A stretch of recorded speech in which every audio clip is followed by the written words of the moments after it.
Je remarque que papa et maman se discutent beaucoup. Ça monte dans des cris, il va la taper, elle va pas se laisser faire, donc c'est bagarre générale. Et puis après, il y a eu cette fois de trop, je pense, où il y a eu une très grosse bagarre. Je pense qu'on nous avait enfermés dans la salle de bain avec mon frère, parce que c'était vraiment compliqué à voir. Papa a un accident, il décède. J'aurais aimé qu'il parte en sachant que quelque part aussi je l'aime toujours et que je l'aimerai toujours. Et là aujourd'hui, dans tout ce que je fais, il m'arrive des fois de me dire « Ah regarde papa, tu vois, j'essaie de pas faire trop de conneries. »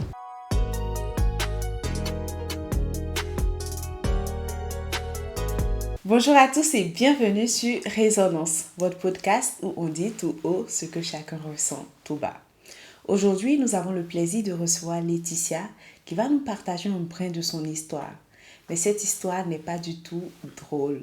Elle va partager avec nous une enfance traumatisante qu'elle a vécue, du fait notamment d'une relation conflictuelle entre ses parents. Elle va nous dire ce qui s'est réellement passé, l'impact que cela a eu sur elle en tant qu'enfant, mais aussi en tant que femme adulte et pleinement construite.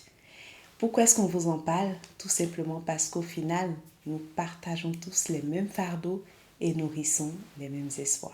Bonjour Laetitia. Bonjour Florence. Bienvenue sur Résonance. Un plaisir. Aujourd'hui, on va parler d'un événement particulier. Exactement. Mais avant ça, j'ai un petit rituel pour toi. Ok. C'est une phrase que tu vas compléter. Ok. Ou sinon une question. D'accord. Tu choisis laquelle? Une phrase ou une question? Je dirais une phrase. Une phrase à compléter. Ok, la phrase elle dit ceci: je me sens moins seule quand. Quand je parle aux autres. Ah, ça c'est bien, ça rentre dans le contexte de résonance. Et ça, c'est vraiment le coup. Oui, parce que pourquoi est-ce que je pose la question? Puisqu'on est sur résonance, c'est que l'idée c'est aussi de créer de l'écho, de sortir un peu de la solitude. Donc je pose cette question pour voir un peu ce qui fait que les gens se sentent moins seuls, quels sont leurs rituels, qu'est-ce qu'ils ont comme pratique quand ils sont dans des moments de solitude. Okay. Mais ça tombe bien, tu vas te livrer à nous. On va essayer.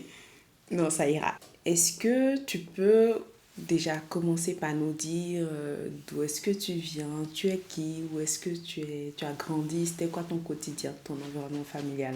Ok. Bah, moi, je suis ivoirienne. Là, j'ai 33 ans. Les événements que je vais évoquer se déroulent quand j'ai, je pense, 5-6 ans. Essentiellement cette partie-là. Mais j'ai grandi avec des parents plutôt jeunes. Papa était étudiant, il m'a eu quand il avait le bac. Et maman était ménagère, elle se débrouillait, des activités par-ci par-là. D'accord.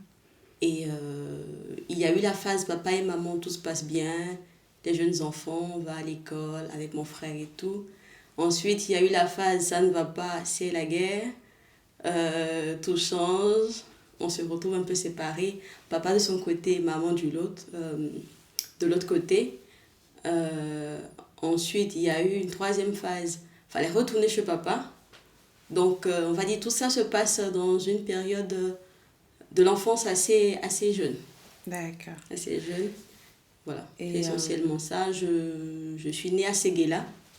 Je ne sais pas vraiment à quoi ça ressemblait. J'étais encore petite quand on a quitté Séguéla. J'ai fait une partie de mon enfance à Yamoussoukro. Mon papa était étudiant. Ensuite, ça a été Abidjan tout le long jusqu'à ce que j'ai le bac, que je me retrouve au Maroc. Et ensuite, les études après le bac. Et là, j'y travaille depuis 2017. D'accord. C'est essentiellement ça. Super. Du coup, tu as commencé à tracer rapidement le tableau. Cette situation tendue, conflictuelle entre les parents qui va avoir un impact sur toi. Comment est-ce que ça commence? Mais déjà, en tant qu'enfant, je pense que je ne comprends pas vraiment quand ça commence. Moi, ce que j'observe, c'est que tout va bien. On a la routine de famille. Encore, les souvenirs sont vraiment de l'enfance. Hein. Mais je me rappelle essentiellement de façon générale. L'ambiance se passe bien.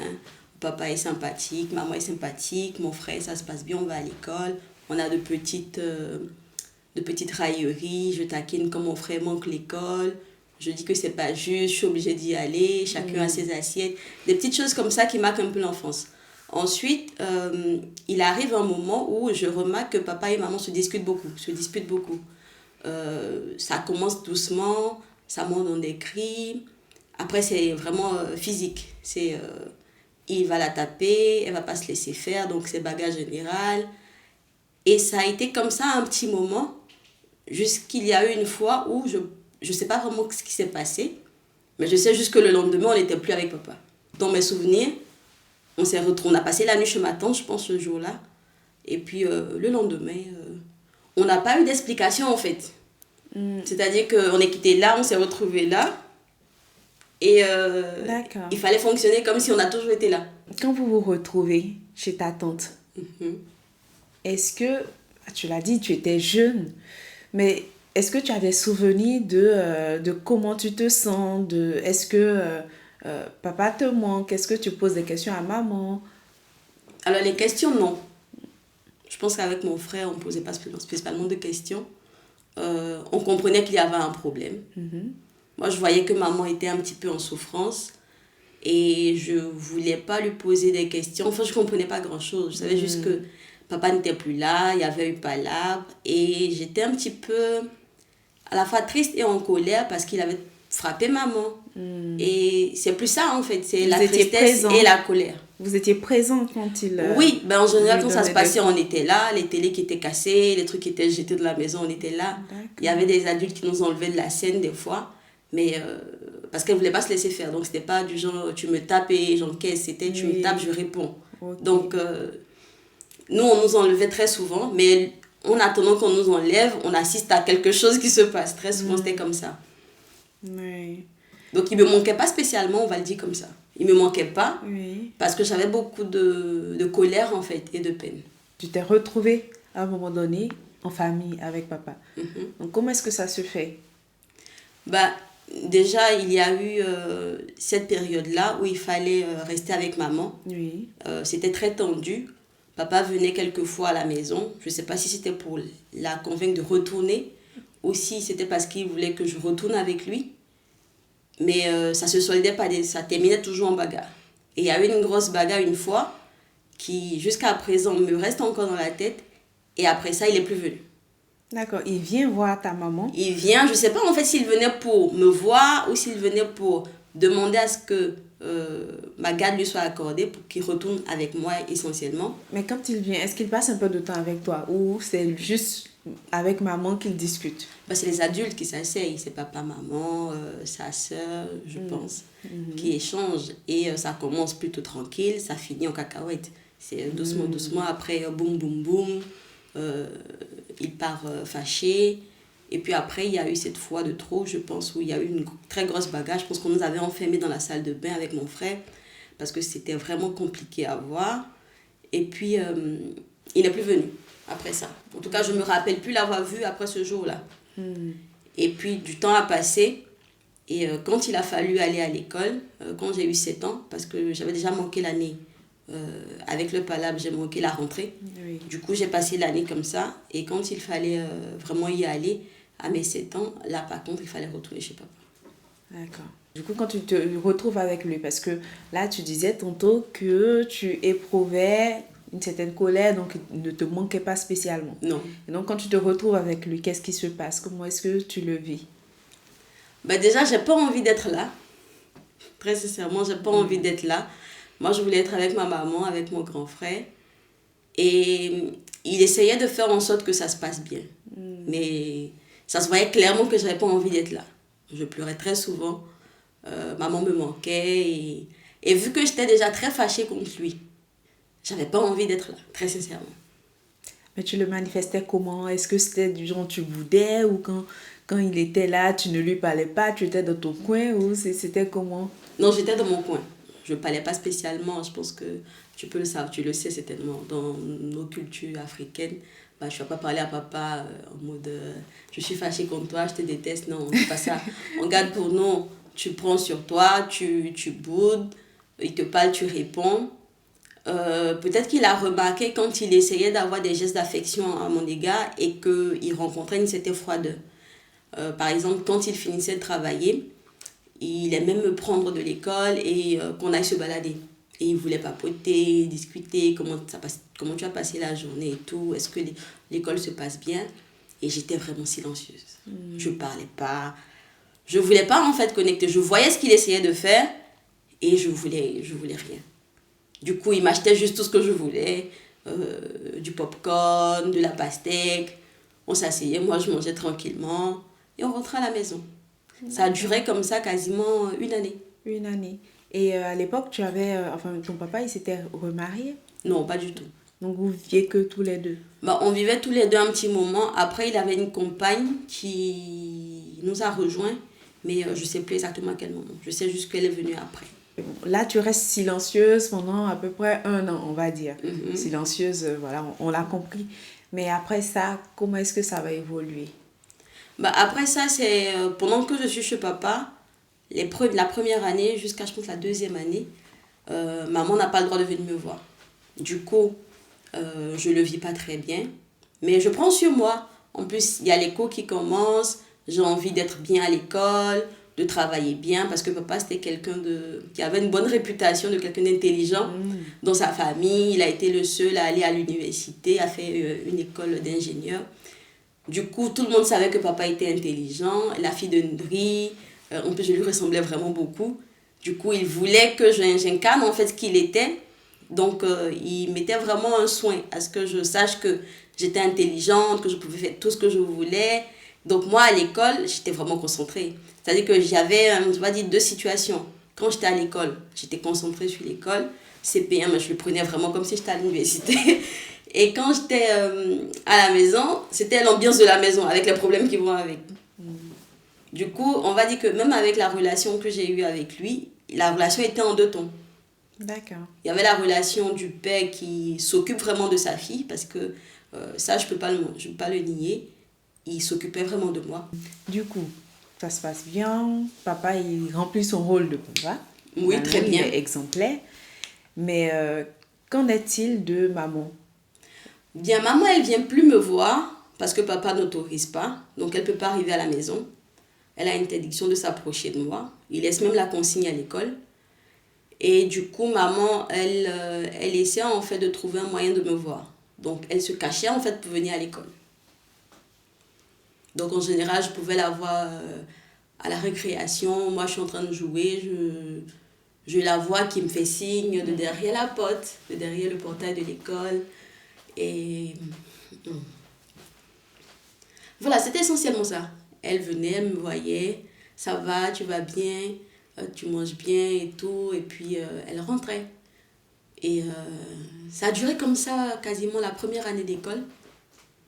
Et quand il y avait les fêtes, vu qu'elle ne pouvait pas venir à la maison, en ce temps-là, elle partait à Noé faire des courses pour vendre et tout. Du coup, elle m'avait acheté des tenues de fête. Elle ne pouvait même pas arriver à la maison pour me les faire essayer à la maison. Elle est venue à l'école pour demander au directeur. Je pense qu'il y avait une maîtresse qui n'était pas très d'accord avec ça, qui lui a créé quelques soucis. Et puis, je pense qu'elle a réussi à échanger avec le directeur de l'école, qui a accepté qu'on se retrouve dans son bureau. Et du coup, elle m'a fait essayer les tenues, la chaussure. Et maintenant, il fallait rentrer à la maison avec. Oui. Ben, quand j'arrive à la maison, c'est comment je dis à papa que maman est passée à la maison, est passée à l'école. Oui, parce que depuis, là, il sait pas qu'elle vient à l'école. Oui. Donc, je lui dis, bah, elle est passée aujourd'hui. Et comme c'est les fêtes, elle m'a donné ça.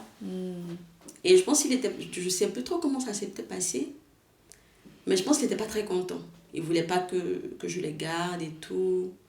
Il disait que non, il va m'acheter lui-même les vêtements, qu'on n'avait pas besoin de ça, un truc comme ça, je pense. Et à l'époque, sa compagne, je pense que c'est elle qui lui a dit, ben non, laisse, sa maman lui a ramené le truc. Et je pense que c'est comme ça que je l'ai gardé. Je me rappelle plus trop bien, mais je pense que ça s'est fini un peu comme ça. Pendant que tu parles, il y a une question qui me vient en tête. Est-ce que maman, quand elle accepte, c'est malgré elle qu'elle accepte que tu ailles rester avec papa? Ou bien, quand elle accepte, c'est parce qu'elle se dit, elle ne s'imagine pas qu'il va lui interdire de te voir? Ou qu'est-ce que tu en sais de ça aujourd'hui? Avec du recul, parce qu'à l'époque, tu ne pouvais pas répondre à ça, mais aujourd'hui, tu as grandi, j'imagine que tu as peut-être eu du recul sur la situation. À ton avis, c'est dû à quoi? Bah, je pense qu'en premier, ça je l'avais compris à l'époque, c'est qu'elle n'avait pas les moyens de me mettre à l'école. D'accord. Je pense qu'elle n'avait pas encore trouvé un travail vraiment stable qui lui permettrait de pouvoir me mettre à la fois moi et mon grand frère à l'école.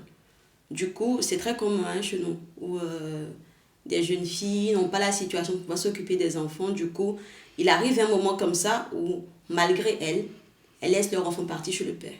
Oui. J'ai quelques amis qui ont vécu plus ou moins la même situation. Et du coup, quand elle accepte que je parte chez papa, c'est parce qu'elle se dit, c'est pour qu'elle puisse aller à l'école. Oui. Il va la mettre à l'école. Et je ne sais pas si à ce moment-là, il savait qu'il allait pas accepter qu'elle vienne me voir. Je ne sais pas. Peut-être que si elle avait su, elle n'aurait pas accepté que je vienne. Peut-être. Mais aussi, vu qu'elle avait la charge de mon frère, je pense qu'elle a pris la décision à contre-cœur. Je pense qu'elle a accepté à contre-cœur. C'est-à-dire la priorité aussi, c'était peut-être toi que tu sois scolarisé. Exactement. Si financièrement, c'était... Parce que c'est vrai aussi que c'est lourd, l'éducation des enfants, l'école, la charge que ça implique. Et donc, une maman s'en occuper seule, si elle n'a pas de situation plus ou moins stable, ça peut être compliqué. Oui. Donc, ça se comprend. Tu en as voulu un peu à maman de... Non, pas du tout. Non, du tout. Pas du tout.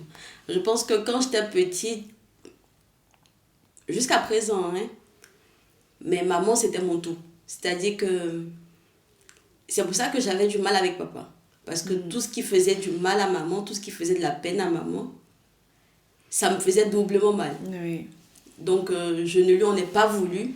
D'ailleurs, je ne lui en ai jamais voulu. Je comprenais la situation. Je savais qu'elle n'avait pas le choix. Parce que j'ai vu comment elle s'était battue pour nous ramener. Du coup, j'ai compris qu'elle me ramenait chez lui parce qu'elle ne pouvait pas. Mais je pense qu'en ce moment-là, s'il y a quelqu'un à qui j'en voulais beaucoup, c'était lui. Mais je lui en voulais terriblement. Je voulais pas être avec lui. Alors que j'adorais mon papa. Hein. Je l'adorais beaucoup. Je voulais pas être avec lui dans ces circonstances-là. Et le fait que je voyais que derrière aussi, ça faisait souffrir maman. Et quelque part, je comprenais qu'il en voulait à maman. Donc, il la punissait en fait. Pourquoi ? Je sais pas s'il voulait la récupérer, elle voulait pas. J'en sais rien. Peut-être que c'était ça. Je pense qu'il voulait la récupérer et elle ne voulait pas. Et du coup, il perdait pied et il savait pas quoi faire. Et je pense que comme beaucoup d'hommes maintenant hein, qui ne savent pas gérer les émotions, tu ne veux plus et ça devient la Deuxième Guerre mondiale. Mais je pense que c'était ça. Mais ça vient après. Parce qu'au moment où il y a les violences, où les conflits commencent, est-ce que c'était parce que là, dans cette période-là, c'était déjà bizarre entre eux et que peut-être maman voulait partir, ou c'est parce que justement il y a eu ces violences-là qu'elle a voulu partir?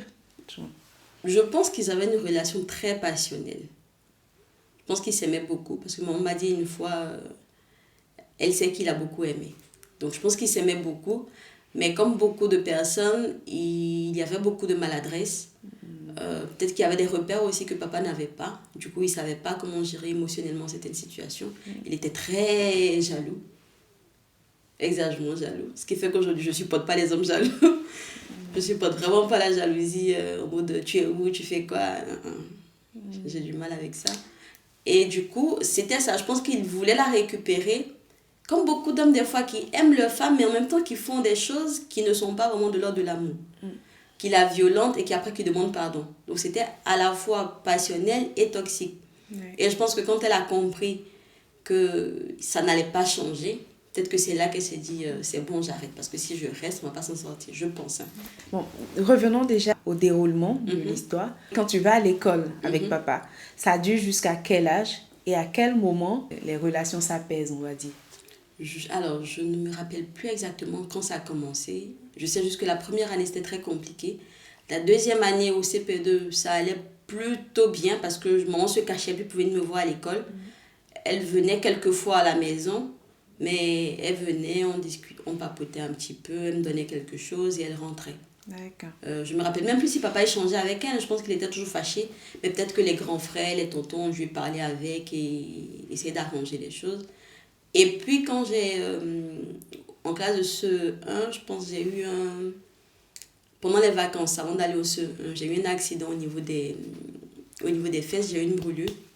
Et il avait appelé, elle était venue à l'hôpital, au CHU et tout et tout. Donc de mon souvenir, à partir de la 2e année, ça commençait à aller un peu mieux. 3e année, ça allait. Parce qu'il appelait, elle venait quand il y avait un problème. Elle restait s'occuper de moi, elle partait, elle prenait des nouvelles. Du coup, je pense que ça allait. Je ne sais pas si c'était dû au fait que peut-être la femme avec qui il était lui avait demandé de lâcher un petit peu du lait, qu'une enfant avait besoin de sa maman, je ne sais pas vraiment. Et puis, quand je suis au CE2, là, ça va. Là, on va dire, il n'y a plus de conflit, en fait. Maman peut venir me voir. Je peux aller la voir pendant les vacances. Je passe du temps, je reviens à la rentrée. Je pense qu'au CE1, je suis partie voir maman en vacances. Un truc comme ça, je ne sais plus. Mais en tout cas, là, maintenant, je peux aller voir maman. D'accord. Et tu restes donc avec papa jusqu'à quelle classe? Je reste avec papa jusqu'à mi-CE2. Parce que quasiment vers la fin de l'année scolaire, quand j'étais au CE2, papa a un accident, il décède. J'avais 10 ans, du coup, il décède en avril, je pense fin avril. Et là, maintenant, c'est gros changement. Wow. Là, c'est gros changement. Du coup, on va dire la période où ça allait bien, on peut mettre grosso modo peut-être 1 an et demi ou 2 ans grand maximum. Wow. Et d'un coup, il part. D'un coup, ça s'arrête, oui. Ça s'arrête. Et du coup, toi, tu te retrouves avec maman. Non, pas spécialement. Il y avait... c'était toujours la même situation. Elle ne pouvait pas s'occuper de nous deux avec mon frère. Et puis, en ce temps-là, mon oncle, qui est un deuxième papa pour moi, a voulu me garder avec lui et son épouse. Il venait d'avoir une petite fille. Et il s'est dit, son petit frère n'est plus... Il prend sa fille avec lui. Donc, je ne me suis pas retrouvée chez maman, je me suis retrouvée chez mon oncle. Et à l'époque, on t'explique? On met les mots là-dessus? Pas spécialement, mais je comprends. Parce que tu es petite. Tu comprends quand même? Non, je comprends. Parce que si j'ai compris la première situation, la deuxième, je la comprends plus facilement. La comprends, d'accord. Et aussi, je sais que ton frère décède. Si tu laisses l'enfant comme ça, dans la main de la maman qui peut-être est un peu plus démunie, c'est comme si tu as abandonné l'enfant de ton frère. Donc, je pense que quelque part, je savais que j'allais me retrouver chez mon oncle. Je pense qu'au début, je pensais que j'allais partir chez maman. J'imagine. Et quand elle m'a dit, tu vas partir chez ton oncle, je me suis dit, ok. Parce que le temps que je finisse l'année scolaire, quand papa décède, je me retrouve chez des amis à papa qui habitaient à côté de l'école. Je me retrouve un petit moment chez la sœur de sa compagne pour aller à l'école. Juste le temps de finir l'année scolaire et puis ensuite je vais chez mon oncle parce qu'il n'habitait pas à côté de mon école. Donc je comprenais en fait que la priorité c'était de pouvoir avoir l'éducation. D'accord. Mais à l'époque, on t'explique que papa n'est plus, on te le dit? Ou tu le comprends? On m'a dit qu'il était décédé comme ça. Wow. Je pense qu'arrivé dans la journée, ils m'ont trouvé à l'école. J'ai pas fini les cours, ils m'ont ramené, ils m'ont rien dit toute la journée. Moi, j'étais assise en mode, qu'est-ce qui se passe? Mais bon, un enfant, tu penses pas qu'il y a quelque chose? J'avais 10 ans à l'époque. Et ça tournait jusqu'au soir. Je vais pas à la maison, je vais chez une amie à papa qui travaillait à côté de lui. Oui. Et bon, j'avais ma bonne copine avec... c'était chez sa maman. Du coup, ça me dérangeait pas, on jouait. Après, on me prend là, pendant la nuit, on me ramène à la maison de la sœur de sa compagne. Et quand je rentre, elle est assise là, en mode pleurs et tout. Oui. Et c'est elle qui me balance, papa nous a laissés, papa est parti, un truc comme ça. Quand tu te retrouves avec ton oncle, tu vas rester là-bas combien de temps avant de bouger? De bouger de la Côte d'Ivoire? Non, est-ce que tu fais tes études là-bas jusqu'à ce que tu fasses ton lycée et tu partes ou à un moment donné tu vis avec maman? Non, je vis pas avec maman, je vais en vacances chez maman. D'accord. Ça c'est beaucoup plus, on va dire c'est la routine maintenant. Je fais l'année scolaire avec mon oncle et sa femme. Oui. Et puis ensuite je vais chez maman pendant les vacances et je reviens à la rentrée. C'était ça la routine. Si on récapitule un peu, quelles sont selon toi les émotions qui t'ont traversé durant toute cette phase-là de ta vie? Alors, avec le recul, je dirais que ça a été, on va dire, des montagnes russes. J'ai eu de la colère, de la peine, beaucoup de tristesse, beaucoup de rancœur. Et puis à côté, il y a eu une envie de bien faire. Donc, je sais pas quel sentiment mettre là-dessus. Mais quand j'ai vécu avec papa durant ces quelques années, il m'est arrivé aussi d'avoir des sentiments de fierté. J'étais très fière d'être sa fille. Parce que c'était un homme de principe, en dehors du fait que c'était un mauvais compagnon, on va dire ça comme ça. C'était un homme de principe, c'était un homme de parole, c'était quelqu'un de sérieux dans son activité. Il avait vraiment le respect de ses amis, de tous ceux qui le connaissaient. Je me rappelle là où on habitait, beaucoup de personnes avaient peur de lui parce qu'il n'aimait pas, on va dire, les conneries. Il n'était pas dans les coups foireux. Ouais, il était respectable et il se faisait respecter. Et je pense que j'avais beaucoup d'admiration pour ce côté-là de lui. Du coup, on va dire, il arrivait un moment où j'avais un grand sentiment de fierté d'être la fille de Ndri. D'accord. Parce que quand on me voyait, qu'on disait « Ah, c'est la fille de Ndri », je savais ce que ça représentait. Une fierté. Est-ce qu'aujourd'hui, avec du recul, tu penses que cette vie que tu as eue ou cette phase de ta vie a eu un impact sur la femme que tu es aujourd'hui? Je pense que ça a façonné 70% de la femme que je suis. Parce que je prends l'exemple de mes relations avec les hommes. J'ai pas aimé l'exemple que papa a montré. Du coup, je n'aimais pas spécialement traîner avec les garçons. Je les trouvais en général pas très futés d'ailleurs. Parce qu'ils aimaient le foot, se bagarrer, je comprenais pas en fait.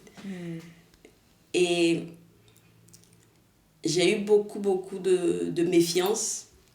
Même quand j'ai commencé à m'intéresser un petit peu aux garçons, c'était vraiment avec une distance. Donc je pense que ça fait que j'étais très regardante aussi sur qui je fréquente.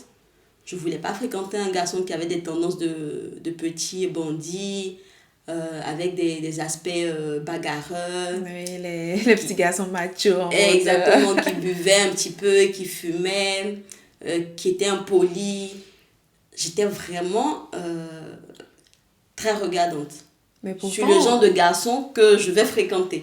Oui, mais quand tu cites les éléments qui ne fument pas, qui est macho, c'est des constructions que tu te fais parce que tu te dis, un garçon qui a ces aspects-là va conduire ou va peut-être plus tard être violent. Ou comment est-ce que tu fais le schéma dans je ton me disais, esprit? s'il boit, parce que papa buvait aussi quand il n'était pas bien, après il y avait les conséquences qui ne me plaisaient pas. Du coup, je me disais, moi, un mec, tu bois, me salue pas. Tu fumes, continue ton chemin.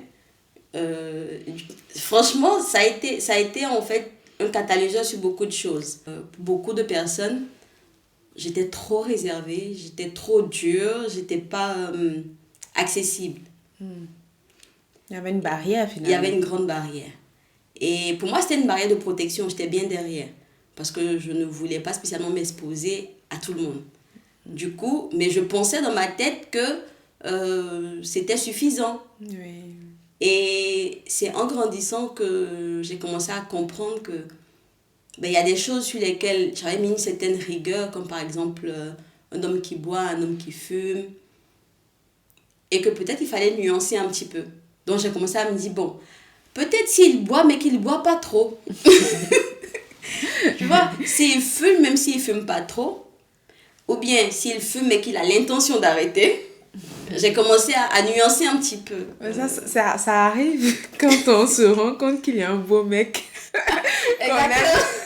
qu'on aime bien et on se dit, ah, au fait, finalement. Quoique, maintenant que j'y réponse. Bon, pas spécialement, mais parce que j'ai commencé à grandir et je me suis retrouvée dans un environnement où je voyais des personnes qui avaient de belles valeurs, qui étaient de bonnes personnes aussi, qui étaient intelligents, très très intelligents, mais qui fumaient par exemple et qui buvaient. Et du coup, je me suis dit, ah tiens, c'est pas spécialement un critère d'intelligence. Genre, j'ai compris dans quelle catégorie la mettre. Tu vois, c'est quelqu'un qui a une addiction ou bien qui aime boire. Mais après, c'est quel genre de buveur, on va dire. Oui, après, ça veut dire qu'il faut établir un lien avec la personne pour aller au-delà de ce que tu vois. Exactement. C'est-à-dire qu'avant, je n'aurais même pas pris la peine de connaître. Mais en grandissant, je me suis dit, non, faut apprendre à connaître les gens. Il ne faut pas les juger de prime abord comme ça. Tu vois quelqu'un avec une bière et puis tu vas dire, ah, s'il prend une bière, c'est que c'est un ivrogne. Donc, si c'est un ivrogne, ça veut dire que le juge ne sera pas content, il va me taper. D'accord. Tu vois. Et de l'autre côté, les aspects positifs, c'est que l'éducation que j'ai eue, l'exemple que j'ai eu par rapport à sa rigueur, à son sérieux, à sa discipline dans le travail et tout, ça fait que j'ai pris mes études au sérieux à un niveau peut-être exagéré. Je me disais que dans tout ce que je fais, il faut que je rende papa fier. Faudrait pas que quelqu'un dise que la fille de Ndri n'est pas intelligente. Faudrait pas que je donne l'impression que je suis stupide. Et ça m'a un peu, je dirais, un peu traumatisée. Les fois où je trouvais que j'en faisais pas assez. Ou que j'avais pas les notes qu'il fallait. Pour montrer qu'effectivement, j'étais très intelligente et tout. Par exemple, le lycée Sainte-Marie, je ne connaissais pas. Mais quand j'ai connu le lycée, qu'il il fallait choisir par exemple le lycée et tout. Moi, je venais de Yopougon à la base, donc je ne connaissais pas grand-chose de Cocody et tout. C'est mon enseignant de CM2 qui m'a dit « Ah non, Mendri, toi tu dois choisir le lycée Sainte-Marie et tout. » Et du coup, c'est comme ça que je l'ai mis en premier choix. Et quand j'y ai été, j'étais très contente. Dans ma tête, je me dis, ah oui, papa serait content parce que regarde où je suis. Je précise que le lycée Sainte-Marie, c'est un lycée d'excellence pour ceux qui ne connaissent pas la Côte d'Ivoire. Donc, c'est un lycée qui est très connu en Côte d'Ivoire, qui est un lycée de jeunes filles aussi. Et donc, c'est à ce lycée-là qu'elle fait allusion. Voilà. Et du coup, quand j'arrive au lycée, c'était vraiment une marque de fierté pour moi. De dire que j'y étais et le fait d'y avoir fait tout mon parcours et de ressortir de là, de me retrouver au Maroc. Franchement, on va dire que c'était ma plus grande pression de ne pas décevoir papa. D'accord, donc tu t'es construite autour de ça, de cette volonté de le rendre fier. Et aujourd'hui, ça continue ou tu as réussi à lâcher prise et à te dire que tu vas... c'est bien en soi, c'est bien. Mais est-ce que tu t'es enlevé cette pression-là, cette pression et te dire que tu vas y aller selon tes envies, selon ton bon vouloir, selon... Non, ça continue. Je pense que je vais l'avoir tout le temps. Et je vais l'avoir tout le temps parce que ça m'a aidé à faire des choix qui m'ont évité beaucoup de soucis que certaines jeunes filles dans ma position auraient pu avoir ou ont déjà eu. Mais le fait que j'ai envie de le rendre fier a fait que je n'ai pas mis mon esprit sur les garçons, par exemple, très vite. Je me suis dit, ça va venir après. Je n'ai pas cherché à être très, très coquette, à penser uniquement aux habits, aux chaussures. J'étais focus vraiment sur les études. Tu vois? Du coup, ça fait que même dans mes relations, ça m'a mis une pression de ne pas faire tout et n'importe quoi, avec n'importe qui. D'accord. Toi, Laetitia, du haut de tes 33 ans, tu as pris du recul, tu es assez mature. Est-ce qu'avec ton regard de jeune femme, tu as su mettre des mots sur tout ça? Enfin, disons, tu as su mettre du sens derrière tout ça. Parce que parfois aussi, on a besoin de mettre du sens pour rebondir. Est-ce que c'est quelque chose que toi, tu as fait ou pas du tout?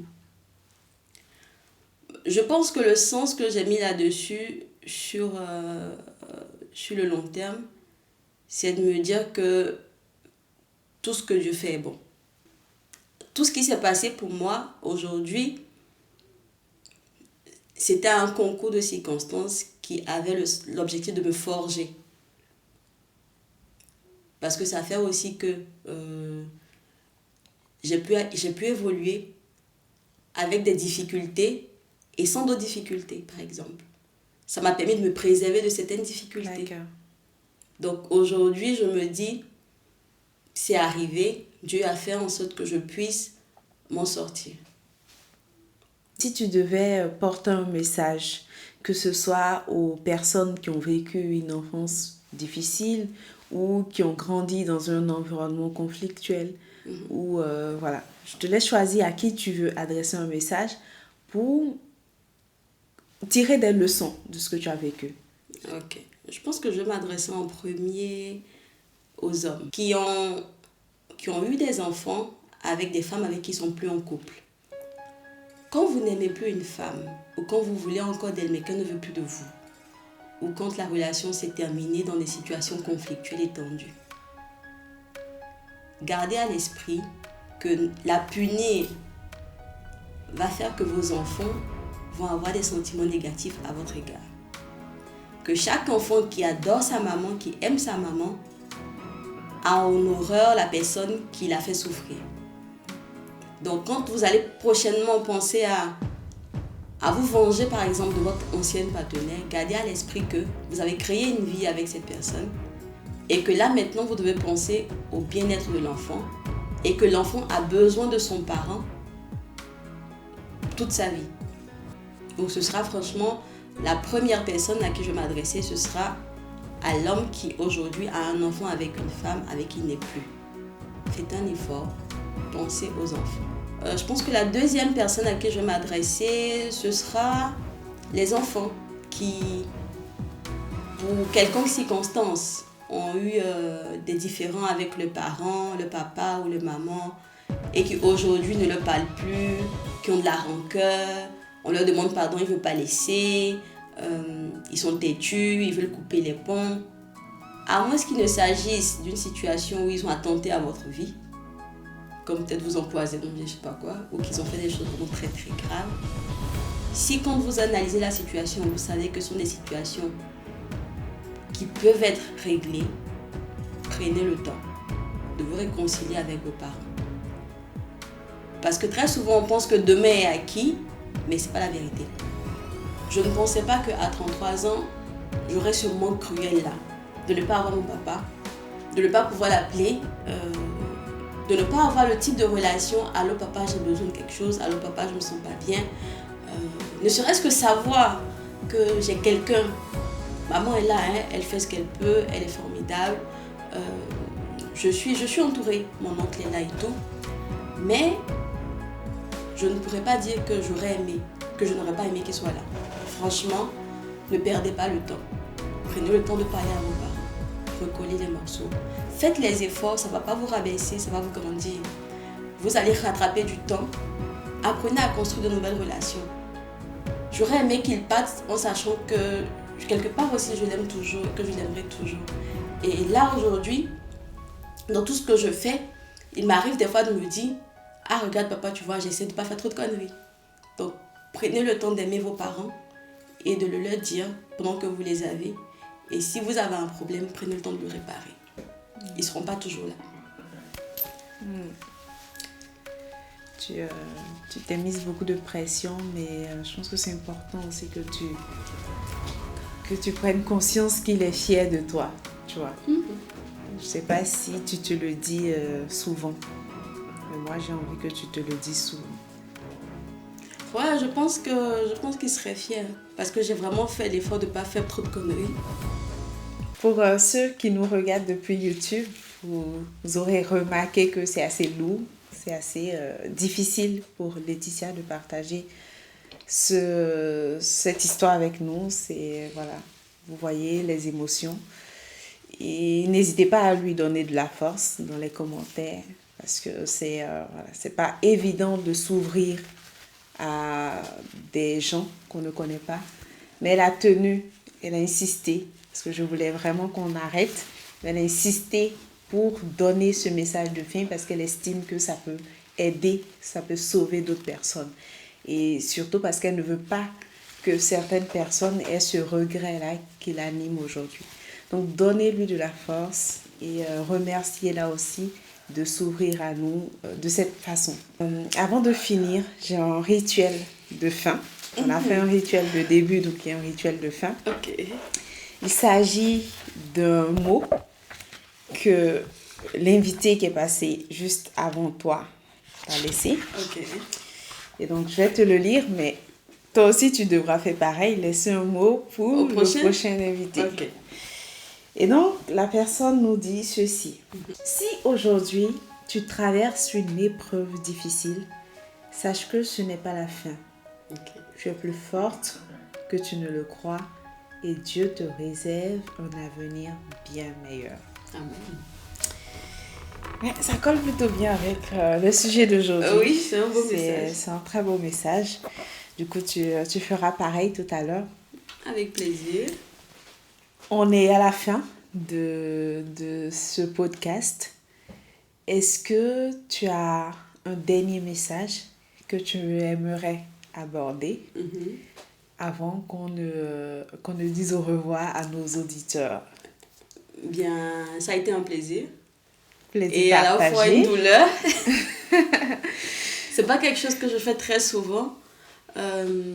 Ça fait partie de ces choses-là que très souvent on a tendance à garder pour soi.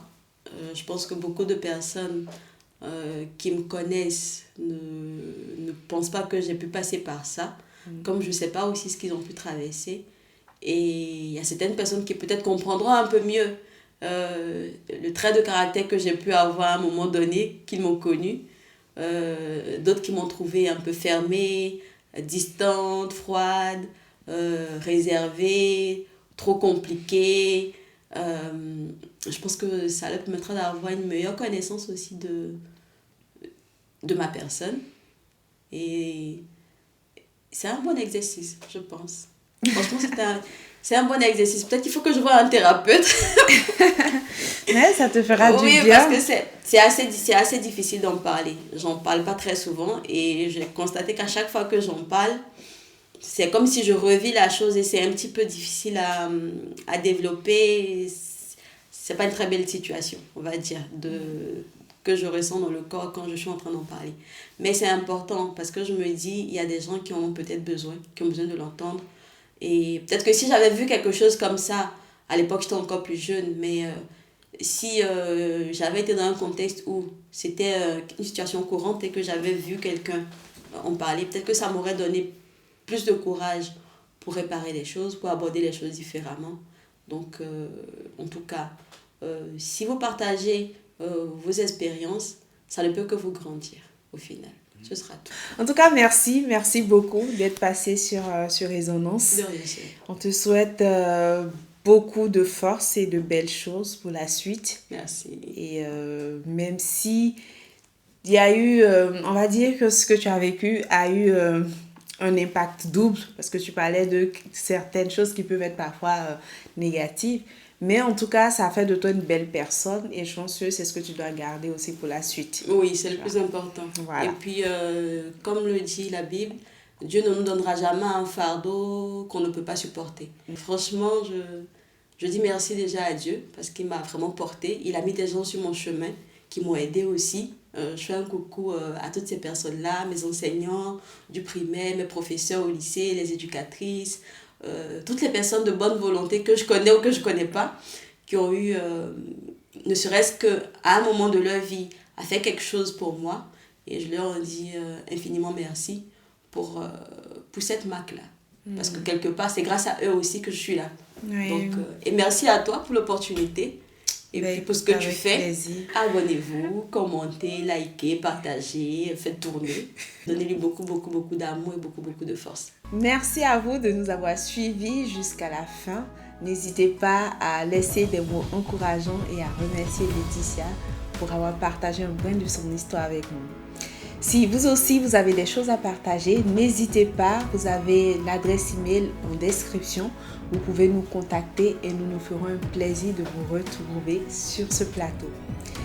Et sinon, elle a dit et martelé, abonnez-vous, partagez ce podcast autour de vous à d'autres personnes qui ont envie ou qui ont besoin d'entendre de telles histoires parce qu'au final, nous partageons tous les mêmes fardeaux et nourrissons les mêmes espoirs.